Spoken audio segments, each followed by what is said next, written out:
Tesla was one of the names hit hard in the sell-off, turning in its worst week since March 2020. But the company is making inroads, we learned today, in China, just setting a record for monthly deliveries for September. Rivian shares sinking today. You can see the stock off just around 7% after voluntarily recalling more than 12,000 vehicles over concerns of a possible steering and suspension hazard. Looking at the stock reaction, Wall Street obviously very concerned about this recall. It's just not a good look right now when they have this critical Q4 coming up. They got to meet these deliveries to hit that goal of 25,000 cars a year. In this video, confirmation of a record-shattering month from Tesla China, which may surprise a few bearish geniuses, or at least one of them. While Rivian once again punches itself directly in the face, repeatedly, with an epic recall, seeming to suggest that the guy that said the thing about production being hard may actually have been correct. After all, boy oh boy, who could have seen that coming? And before we get into it, if you want to instantly unlock over 100 exclusive videos, plus my 10-year Tesla stock price targets and loads of other perks, including optional access to my Tesla valuation model, join our growing community of thousands of supporters on Patreon with the link in the pinned comment. You can also pick up some Tesla, Elon, and investment-themed merch in the merch store. Rivian shares sinking today. You can see the stock off just around 7% after voluntarily recalling more than 12,000 vehicles over concerns of a possible steering and suspension hazard. Looking at the stock reaction, Wall Street obviously very concerned about this recall. It's just not a good look right now when they have this critical Q4 coming up. They got to meet these deliveries to hit that goal of 25,000 cars a year.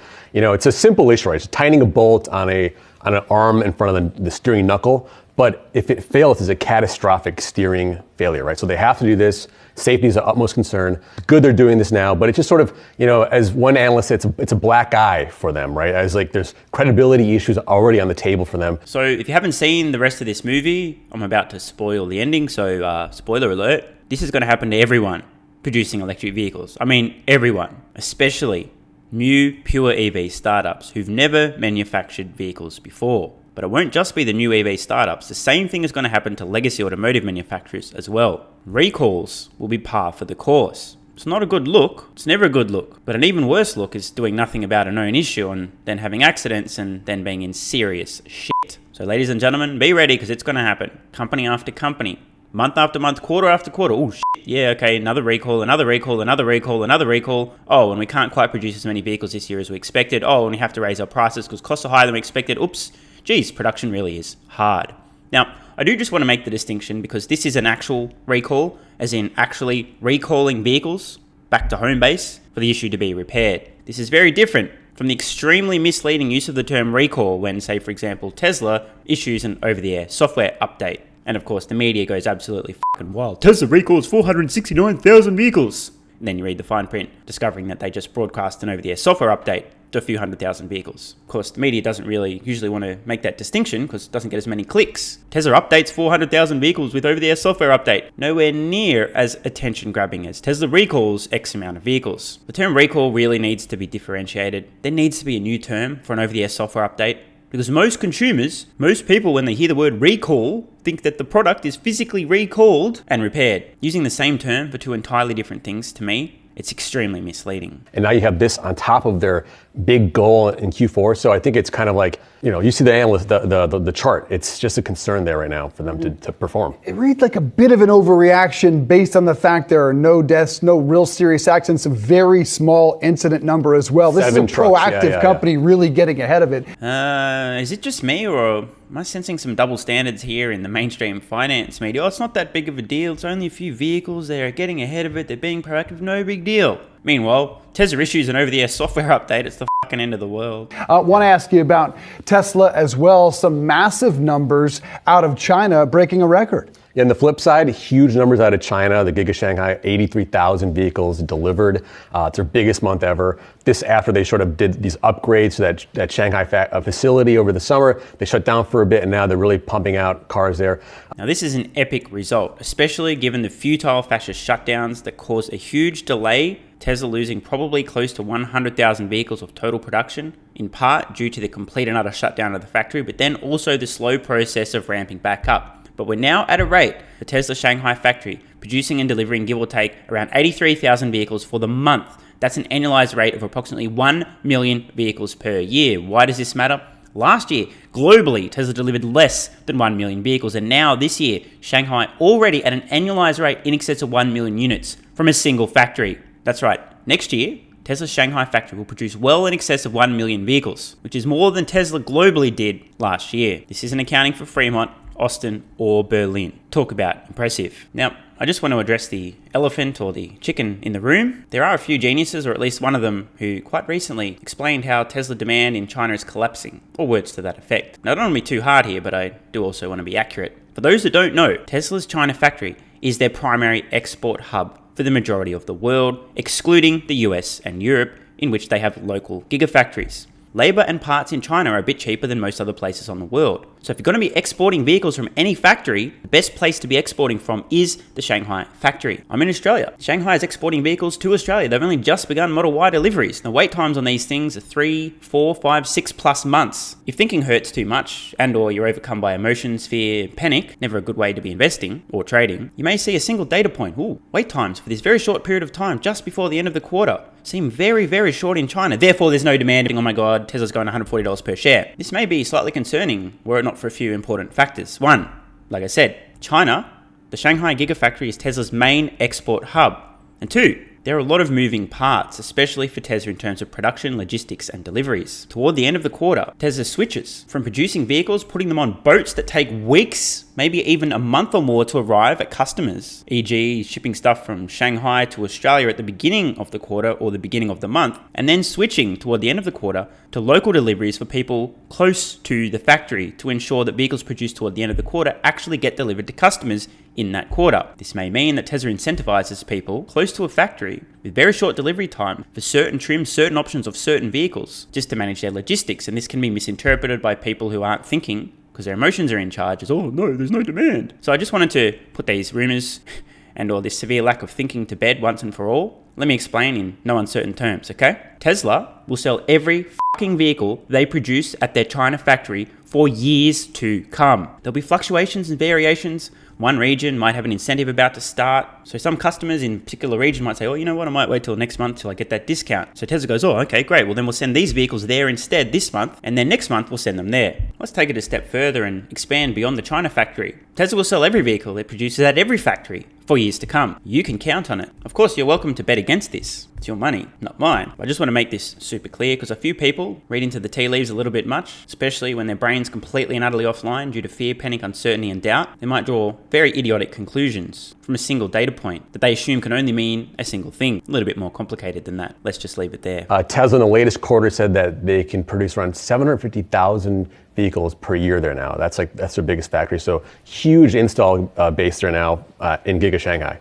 Now, we just got to couch that. There are new lockdowns already underway in China, not where the Tesla factory is yet, but their caseload tripled after the weekend. So new lockdowns in China could eventually impact Tesla as well. Rochelle? Something fascist shutdowns. What was the blank there? Fill in the blank. Something fascist shutdowns. Blank fascist shutdowns. Oh, that's right. Futile. I mean, for fuck's fucking sake. I do not understand what the the morons over in China are doing. COVID zero, just lock everybody down. It's not gonna fucking work. Jesus Christ, you idiots. The CCP is probably one of the biggest risks to China over the medium term, with major fluctuations in their output from their Shanghai factory. Until this bad episode of Black Mirror is over, all bets are off. So do keep that in mind. It's definitely possible there could be some major spanners in the work with the China factory due to the idiotic Chinese Communist Party attempting, in an act of sheer futility, COVID zero. You fucking idiots. I want to turn now to Ford and GM. We saw UBS analyst Patrick Hummel downgrading both stocks, citing an expected weakened demand thanks to inflationary pressures, as well as some of these supply constraints we continue to hear about. Now, Hummel predicts, quote, that it will take 3 to 6 months for the auto industry to end up in oversupply. So, Pras, what's your reaction to this? It does seem like 1 step forward, 2 steps back for some of these automakers right now. It's a little surprising, given the last 2.5 years we've seen the supply be the problem for the automakers. They were able to command huge margins, extreme pricing power because of the fact they didn't have enough supply. And now we're talking about demand actually turning down and the supply becoming a problem when you have more cars than that are actually needed for the market, probably by, I think the analysts were saying next year. I thought it was interesting they thought that Ford was actually in a worse place than GM because of their product portfolio and stuff like supply chain. So, but I'm curious what you guys think about that. Yeah, I mean, it's interesting. I just think just in terms of the demand destruction projection part of it, the fact that it's falling apart and falling apart so quickly. I think that caught me a little bit off guard. Yes, we talked about the fact that the economy is weakening. People are going to be pulling back on spending, but I didn't necessarily, I guess, expect it to be to that degree so quickly. So that's something that jumped out to me. And then also just in terms of what he does like, UBS saying that they favor automakers with a luxury exposure, one of them being Mercedes, just given the fact that more the higher end consumer could potentially be more resilient if we do see a larger economic downturn. It is shocking, the U-turn. It was just a couple of weeks ago that Ford told us 45,000 cars did not have the parts and they'd have to park them and now we're talking about, again, oversupply in the next 3 to 6 months. It is hard to imagine us going into a world where that is the situation. Dealers across the country, as you know, Praz, are wiped out. They are still empty. So dramatic turnaround like that, I can't quite imagine. But apparently they're seeing it. I really got to bite my tongue here. Now, what's happening at this point in time is I personally believe, this is pure conjecture, most legacy automotive manufacturers are hiding behind the excuse of global supply chain challenges. First, we can't get the parts. Oh, well, we'll build the cars with a few parts missing, and then we'll have a lot of inventory, and then when we get the parts, we'll put the parts in the car, and then we'll sell them to customers. Meaning, over the short term, we've seen sales collapse because the companies couldn't make the vehicles that supposedly demand existed for. And now they're able to make the vehicles, people aren't wanting to buy them. This gives them yet another excuse to hide behind that isn't the truth, but might pass as the truth from people who don't really understand the dynamics of what's happening behind the scene, i.e. demand for ICE vehicles is collapsing because consumers have finally woken up. EVs are at a tipping point. They're being adopted exponentially and far faster than just about anyone could have predicted, apart from, of course, the likes of Tesla, Arc, Rethink X. So first, it's a supply chain. Now it's, a recession. People are scared to buy new cars. And eventually, hopefully, at some point in the future, they admit, you know what? Actually, it turns out that people just don't want to buy ICE cars anymore because people realize that buying an ICE car today would require brain damage, which many of them do not actually have.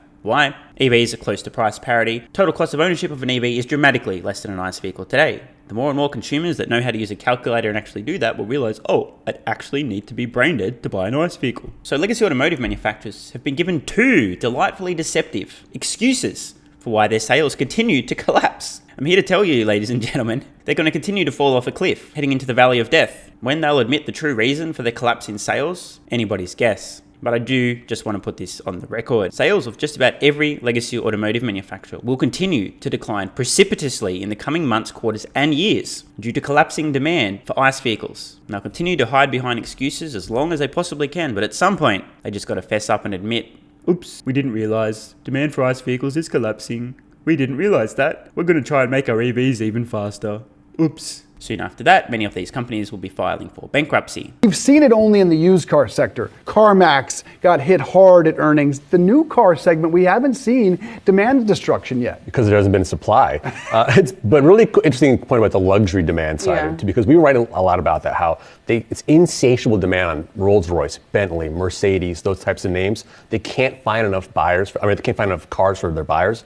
And on the flip side, Ford and GM potentially, this analyst thinks that there's a problem for them because these buyers are less able to weather the storm of a potential downturn. But I guess to me it's just interesting because coming at a time when we're still talking about the supply chain issues that a lot of these larger automakers make. So how is that going to be corrected so quickly that then would lead to this oversupply when we haven't been able to get a better grasp of this now for over 2 years? I really can't see this being a problem until the back half of next year, if you really think about it. I think that's what the analyst is kind of saying, but he's kind of, putting his mark on the table right now. Like Ford, he said, Ford, we see absolute downside for Ford. Right. That's a direct quote. That's crazy. That's crazy? Bro, you are crazy. Let me just show you guys a couple of things. Shout out to James Stevenson for posting these charts. US light vehicle sales year to date, Q3 2022 versus prior year. Up the top, Tesla's US light vehicle sales year to date versus prior year up 47%. Literally every other automaker down. Ford down 1%, Honda down 38%.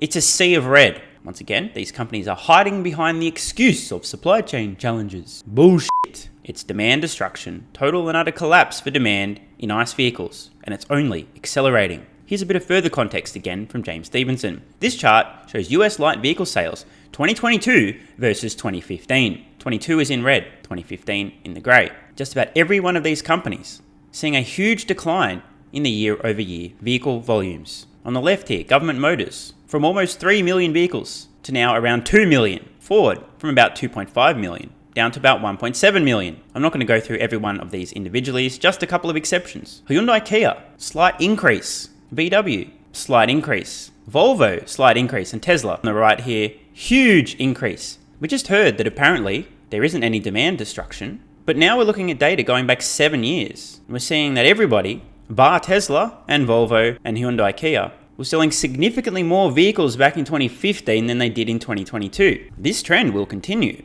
However, many of the so-called experts seem to disagree. Once again, just putting this on the record so I can clip it in a few years' time and go, told ya. And the only reason I want to do that is because no one else is currently saying what I'm saying. If everyone else was saying the same thing, I'd be like, well, duh, everyone already gets it. Hence putting this on the record so I can clip it by pointing out something that was completely obvious, yet everyone was missing. We're following tech stocks. Another rough day here for the NASDAQ after that big downturn we saw at the end of last week. Tesla was one of the names hit hard in the sell-off, turning in its worst week since March 2020. But the company is making inroads, we learned today, in China, just setting a record for monthly deliveries for September. Joining us now is Bernstein's Tony Sacconaghi. Tony, your market perform. I know you're not particularly excited about Tesla. Is it the fundamentals, or do you think it's the broader market backdrop? We've been a little bit more cautious on Tesla for a couple reasons. One is we still think its valuation is very high, particularly relative to other automotive stocks. Hi, excuse me. Sorry to interrupt Tony there, but I just wanted to make sure that everyone understands. I actually work with Tony. We're colleagues, and when he says other automotive manufacturers, that's what we compare Tesla to, because Tesla's just a car company. And secondly, we do worry fundamentally that it may be difficult for Tesla to continue to sustain this 50% growth rate that it's promised going forward. And I think, quite frankly, despite the good data from China today, China is probably the one area of the world that we, and I think more broadly, investors are increasingly worried about. I should correct myself. Your underperform rating on Tesla, $150 price target. So why do you think China's a worry if we got those good delivery numbers today? What happened, Sarah, over the last several months is the best leading indicator of Tesla's demand in a given region is how long you have to wait to get a car. And in China, that was 14 to 22 weeks, 3 to 6 months ago. It's now 1 to 4 weeks. And so Tesla had a very large backlog in China. It has a very limited backlog in China right now. And we've seen that happen also in the U.S. We think there are more plausible explanations for why that's happening in the U.S.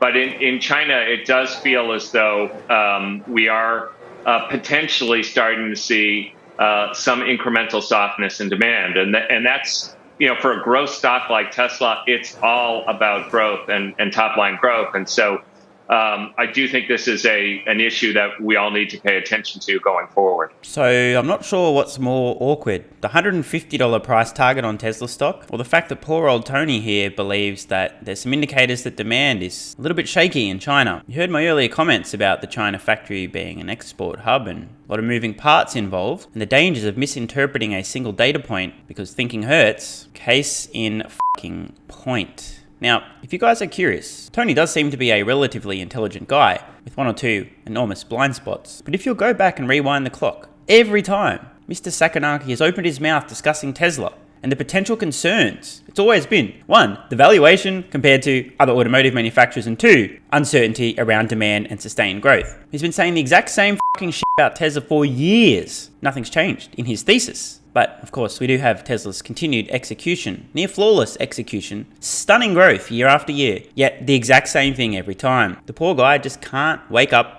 and smell the roses. His reasoning by analogy. 50%? They can't keep going at that rate. I was wrong for the last few years, but surely now they can't keep it up. You mean the wait times in China keep shuffling around and changing, or therefore must be demand's collapsing? No other possible explanation. I kind of feel bad having to shit on Tony every time he opens his mouth regarding Tesla. But every time he opens his mouth regarding Tesla, he vomits a stream of a combination of hilarity, embarrassment, self-immolation, and shamefully idiotic reasoning by analogy. I've been watching this guy punch himself in the face every time he talks about Tesla for years, maybe half a decade or more, and he still hasn't figured it out. I feel bad for the guy. I really, genuinely do. I feel like I'm trying to convince somebody who's all in Nikola stock, hey guys, your thesis may just be a little bit off there. Maybe re-examine your thesis before you lose colossal amounts of money. To which they respond, "F you, you're just an Elon fanboy." And I'm sure Tony would explain that he's been doing this for a very long time and he's an automotive industry expert, and therefore I should just shut the f up because I'm some idiot recording videos in my mum's basement on YouTube. It is a nice basement, gotta admit. Let me know in the comments below. Will there ever come a day where Tony Sacconaghi wakes the f up and finally sees Tesla for what it is rather than what he thinks and assumes it to be? Let me know in the comments below. And you knew it was coming. Yet another plug for Patreon. I posted another exclusive video there this morning relating to Cathie Wood and the Fed. And no, it's not the video I posted here to YouTube. New content, super juicy. Don't want to miss it. You can join Patreon with the card in the corner or the link at the pinned comment. What are we at now? 172 exclusive videos, maybe 173. I keep losing count because it grows so fast. So, see you guys over there. I'm Stephen Mark Ryan. This is Solving the Money Problem, and I love you all. Hey guys, thanks for watching. If you want to support the channel and instantly unlock over 100 exclusive videos, plus my 10-year Tesla stock price targets and loads of other perks, including optional access to my Tesla valuation model, join our growing community of thousands of supporters on Patreon with the link in the pinned comment. You can also pick up some Tesla, Elon, and investment-themed merch in the merch store. And if you're still watching, you're awesome. Please let me know your thoughts on today's video in the comments below, and click the card on screen now to watch the next video.